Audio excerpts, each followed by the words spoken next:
আপোনালোকলৈ এটা নতুন ৰেচিপি লৈ আহিছোঁ হাঁহৰ মাংসৰ লগত কোমোৰা। সকলোৱে জানেই বনাব, কিন্তু মই পদ্ধতিটো সবৰে বেলেগ বেলেগ। আজি মই কেনেকৈ বনাম আপোনালোকক আজি দেখাম। ধনিয়া এচামুচ, তাৰপিছত গোটা জিৰা এচামুচ, তাৰপিছত শুকান জলকীয়া কেইটামান, ডালচেনি অকণমান, তাৰপিছত গোটা জালুক এচামুচ,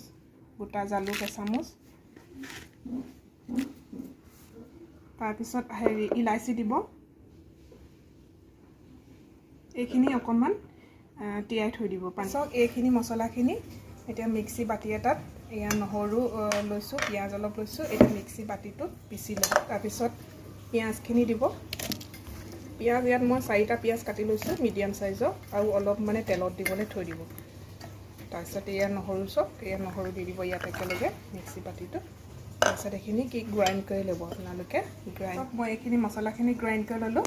এতিয়া ইয়াত দি দিব মাংসখিনি, হাঁহৰ মাংসখিনি দি দিব। অলপমান মছলা তেলত দিবলৈ ৰাখি থৈ দিব। এইকণ মই তেলত দিবলৈ থৈ দিছোঁ। তাৰপিছত হালধি দিব আন্দাজ অনুসৰি, তাৰপিছত নিমখ দিব আন্দাজ অনুসৰি দিব দেই।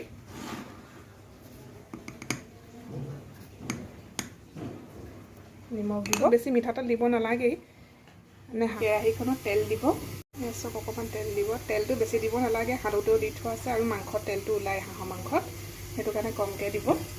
তেলটো গৰম হ'ল, ইয়াত অকণমান এতিয়া পাঁচফোৰণ দিব, তাৰপিছত তেজপাত 2 কিলামান দিব,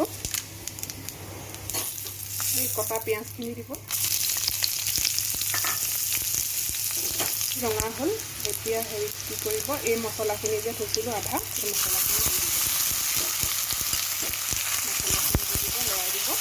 সময় ভজাৰ পিছত আপোনালোকে চামুচমান ৰঙা জলকীয়া গুড়ি দিব। পিছত মাংসখিনি দি দিব। সেইখিনি দি এনেকৈ লৰাই 2 মিনিটমান এনেকৈ ঢাকি থ'ব। ঢাকি মাজে মাজে লৰাই থাকিব, এনেকৈ 5 মিনিটমান সিজাব। এতিয়া মই ঢাকনখন উঠালোঁ, উঠাই পিনে এয়া লৰাই দিছোঁ। গেছটো একদম কমত থ'ব, মিডিয়ামত থ'ব। সেইটো তেলটো ওলাইছে লাহে লাহে, এনেকৈ 5 মিনিট 10 মিনিটমান সময় এনেকৈ ইয়াতে ভাজিব। তাৰপিছত কাটি থোৱা কোমোৰাখিনি দি দিব। একদম মিডিয়াম চিমত ৰাখিব, মিডিয়াম চিমত 10 মিনিটমান এনেকৈ আকৌ মানে সিজাব লাগিব। তাৰপিছত 10 মিনিটমান সময় ভজাৰ পিছত মই ঢাকনাখন উঠাই লৰাই দিছোঁ। এতিয়া আপোনালোকে গৰম পানী কৰি থ'ব। এয়া চব গৰম পানী দি দিছোঁ মই। জোলটো যিমান পৰিমাণৰ লাগে সিমান পৰিমাণৰ পানীটো দিব। এনেকৈ পানীখিনি দি আকৌ ঢাকনখন মাৰি দিব, মিডিয়াম ল' 5 মিনিটমান সময় সিজাব। তাৰপিছত এইখিনি হৈ গ'ল। নিমখটো আপোনালোকে চাই ল'ব, কম হ'লে দি দিব। এতিয়া ইয়াত ধনিয়া পাত দি দিব, কুটি পিনে ধনিয়া পাত দি পিনে 1 মিনিট সময় উতলাব, আৰু তাৰপিছত নমাই থৈ দিব। ধনিয়া দিয়াৰ পিছত আৰু বেছি উতলাব নালাগে।